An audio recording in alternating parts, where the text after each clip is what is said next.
Hi everyone, Anthony Fantano here, the internet's busiest music nerd, and it's time for a review of the new Action Bronson and Party Supplies mixtape, Blue Chips Dose. Movember. Super refresh style.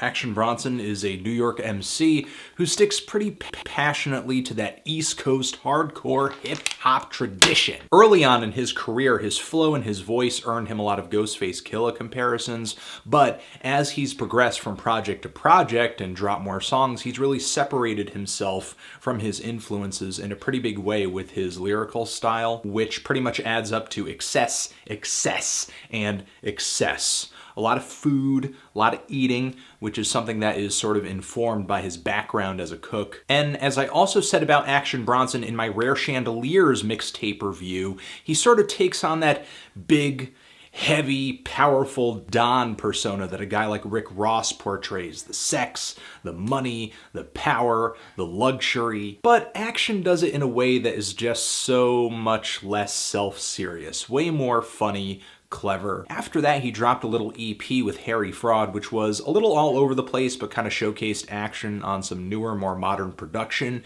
And then we have this new Party Supplies project, Blue Chips 2. And even though Blue Chips is not really my favorite Bronson project, it was one that I definitely remember because it had him over some pretty unique instrumentals, which essentially had me looking forward to this, thinking I would hear Action on a lot of different beats that I don't usually catch rappers on. And not only is Bronson on some interesting production on this thing, but Blue Chips 2 feels like a concept LP in the same way that Rare Chandeliers was a concept album.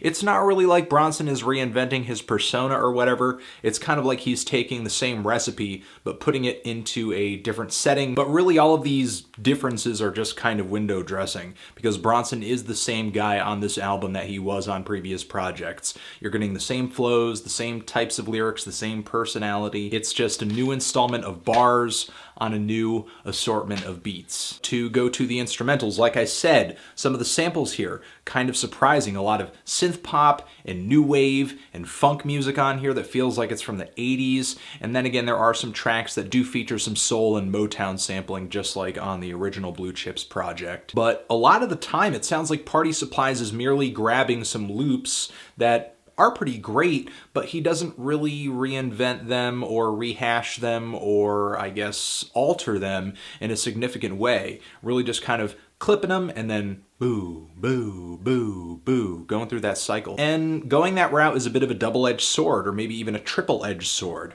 For one, the production can get kind of redundant with just hearing the same groove over and over throughout the entirety of a track. But on a positive side, because the sample source material is so obvious with how Party Supplies treats it, it can kind of grab your ears and just make you think, oh hey, I like this song. But as a rapper, you also kind of compete with that in the heads of listeners and risk losing their attention or just not really grabbing them if your verse isn't tip-top and your enthusiasm isn't up there enough to kind of rip the attention away from what the sample is and toward what you're saying. And this is a challenge that Action is up to most of the time, like on the track AMADU DIABLO, which has the very iconic plucked guitar on the beginning of the Tracy Chapman track, Give Me One Reason. Give me one reason to stay here. And even though the sample is a little distracting with how untreated it is, Action does drop some funny, attention-grabbing bars. I nutted in like 3 strokes, shit, now that's no way to rep the East Coast. It's not technical, but it's funny.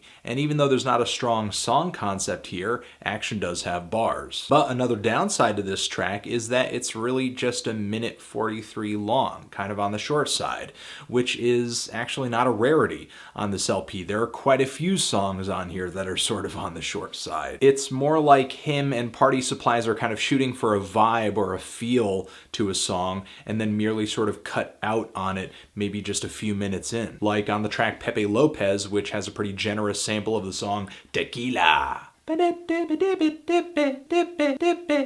Or the song It's Me, which has this really kind of cheery, bright, island instrumentation. It kind of sounds like the instrumental to a coconut drink commercial. And the track Contemporary Man is kind of a unique song in that it feels like a bunch of little baby songs in one giant song with just one 80s loop hitting you after the next. One, I believe, is actually Huey Lewis and the News, might be wrong, but one I know is John Mellencamp, and two others I'm pretty sure are Phil Collins. Studio. These tracks particularly are not terrible, but the samples are really what sort of end up standing out to me at the end of the day, not Action's bars or even what the song is about or what the chorus is, if there even is a chorus. In short, there are just so many tracks on here that I feel like are filler. And there are some longer tracks on here too that start off pretty well, maybe have a great beat to them, but then later around the middle point of the track, Action Bronson's alter ego Big Body Bess comes in and just performs this really long interruptive monologue. While there are spots on this LP that are hilarious, it sounds like Action Bronson is having fun making this project. It really hasn't added up to a whole lot of memorable focused tracks that have an incredible amount of impact to them. The few tracks on here that I think are fantastic, not just likable or sort of breezy, are Rolling Thunder for one. Fantastic soul sample on this track, and I love the way Party Supplies puts some really punchy drums in the background, adds a nice groove. I just love this instrumental to its core. It's simple, but it's great. In a way, kind of reminds me of the UGK track International Players Anthem. In a good way, a rap song with a really classy edge. And the song Through the Eyes of a G has a great instrumental, really sweet organ loop and a murky bass line. It's a spacious instrumental like this that I think showcases Action Bronson really well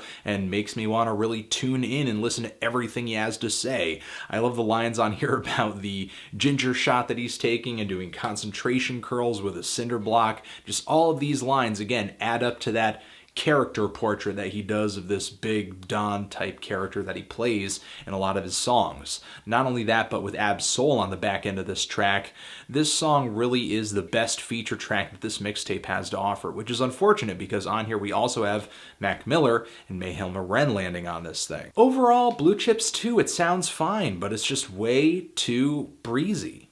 And that's because most of the very short tracks on here, while likable, feel so effortless for Action Bronson in comparison with his better stuff. So while Blue Chips was okay, not really horrible, it definitely fell short of being exciting. I'm feeling a strong 5 to a light 6 on this thing. Transition. But if you've given a listen to Blue Chips, what did you think of it? Did you love it? Hate it? Why? What do you think I should review next? And that's it. Anthony Fantano, Action Bronson, Party Supplies, Blue Chips 2, forever.